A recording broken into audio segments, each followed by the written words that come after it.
Well, as you can see, I'm back in the shop today. About a week and a half ago, a fellow Oregonian, Oregon Mike, he put up a video where he was working on some firewood, and he showed this maul.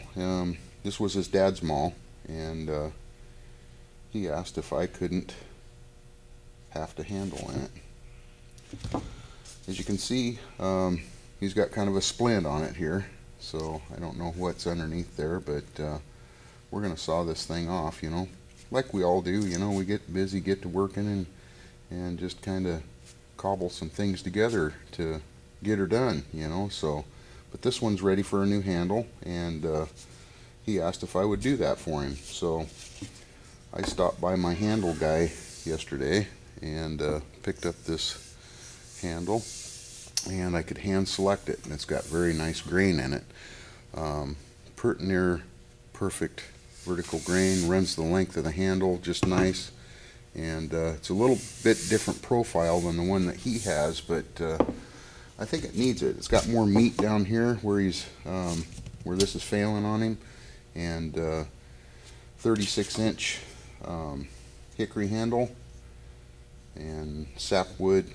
It's going to be a good strong handle. I think it's going to last him quite a long time. So I'm going to get busy and get this fixed up for my buddy Mike, and put him back to work cutting wood, chopping some firewood, so splitting it up for the winter, I guess. So, but another thing I found, I was in a nice farm supply store here locally, and this was the only one they had on the rack, and I grabbed a hold of it, and it was just like shaking hands with an old friend.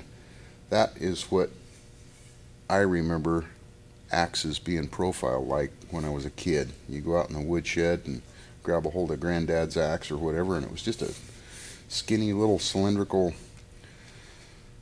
thin handle. Now this is a fawn's foot. This is a very traditional pattern. As you can see, it's quite crooked. It's got quite a large bulbous end to it, you know. And I'm going to sweeten this thing up a bit. But check this out. Can you see that?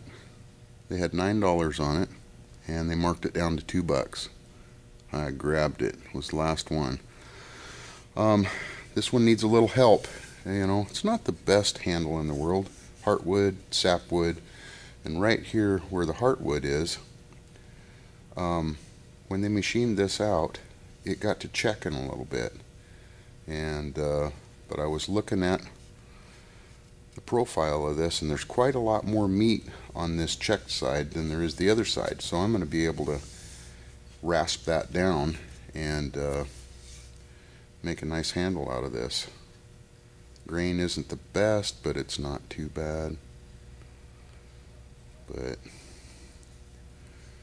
so I've had this hanging around here for a couple of weeks, and didn't have a head for it. It's a boy's axe. Reminds me of an old picaroon handle, but it's a boy's axe. It says boy's axe. The label from the factory is a boy's axe. I halved for boy's axe eye. But anyway, when I picked up Mike's handle yesterday at my buddy up the street there that carries handles, he had this in the shop, and he was grinding away on it with a die grinder. And he says, "Hey, how about if I talk you out of that thing?" It was pretty rusty, and he hit it pretty hard there, but he didn't heat it up or anything. But I'm going to finish this off by hand. It's a nice Hudson Bay pattern.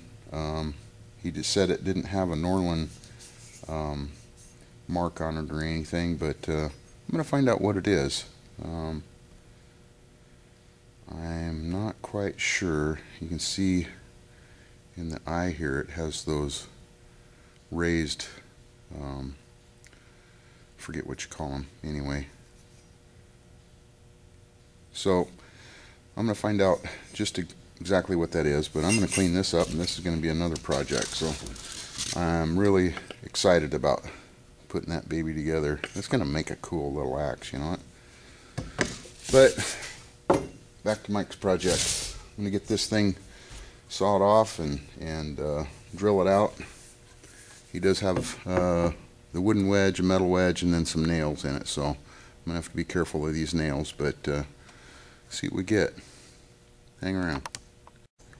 Well, as you can see, I got that sawed off of there, and fortunately the nails that were driven in there weren't long enough to get down to where I had to deal with them, so I'm gonna start drilling this out and see what we can come up with. So I did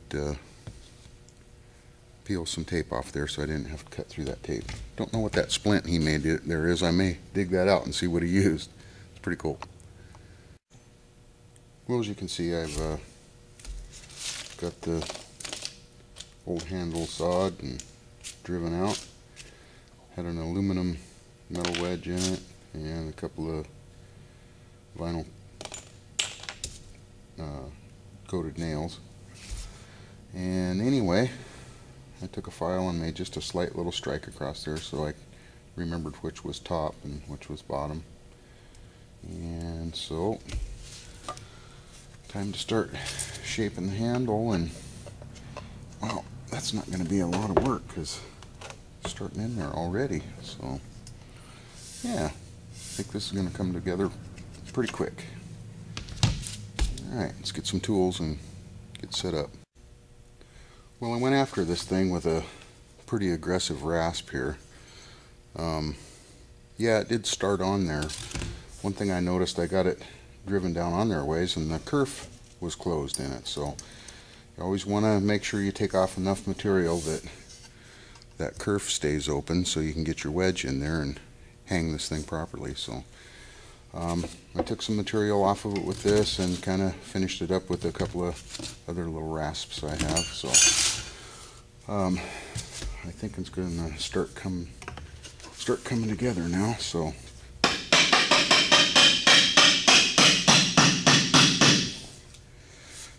looking pretty good. I just tapped it on the floor a little bit to run it down there, but as you can see, my kerf is now open, and so I'll be able to drive my wedge and achieve what I want to achieve with this. You can see there is a little bit of gap on each side of the eye of this maul, and when I drive my wedge, that's going to fill. That's what's going to keep this thing hung. So alright, well, you've seen me do all this before, so I'm kind of rushing through this, so let's see what happens next. Well, I knocked the maul head back off of this and just smoothing up the transition here, and I was able to get it down and achieve what I wanted to on how far down I wanted this thing, and the kerf is still open. So a couple of things, I'm gonna just sand this out a little bit. So, and this handle came with a wax finish on it. I'm going to go ahead and sand it down and put some linseed oil on it for him, and we'll put this thing together. So that's what I got going on right now. Okay, well, I got this thing all sanded down, and you know, I removed the wax finish on these handles when I get them. To me, they make the handle awfully slippery, and I just have never cared for them. I don't think that it gives the axe much protection either. So I'm going to start this thing off with some linseed oil and let Mike continue on with what he prefers. But I bet you anything he'll keep this thing oiled up and last him a good long time. Give him many, many years of service, I hope. So anyway, we'll just keep doing that and get some oil on that, let it set, and hang that axe. Well, I've got this thing hung, and one thing I did is I took my saw and I removed an inch and a half, an inch and a quarter of the handle off of here. I didn't feel I was going to get the penetration with the wedge that I needed in the thickness, so I went ahead and removed some of that, and time to drive that home. Okay. Oh! Don't drop it on your foot.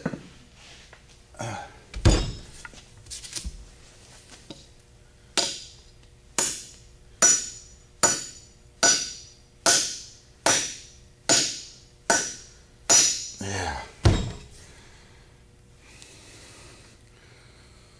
See how that's swelling that handle out over the top of that Maul, and that's what we want to achieve. Coming around, looking good. Well, there you go, Mike. You know, wasn't much at all. Took me about 20 minutes to do this, and I think you're going to be happy with it. Now, I left the handle protrude over the top because I swelled the top over.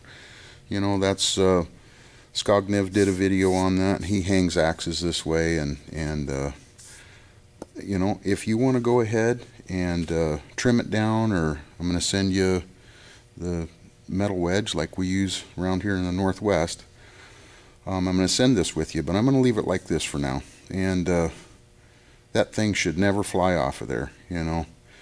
But if you're uncomfortable with it, just go ahead and drive that wedge in, cross grain from the way the grain's running in the handle here, and it will swell it even more. But I really feel that that's going to do you good, and I hope it gives you many years of use, and it was a fun project. So thanks for thinking of me, and come and get it. Keep on bushcrafting.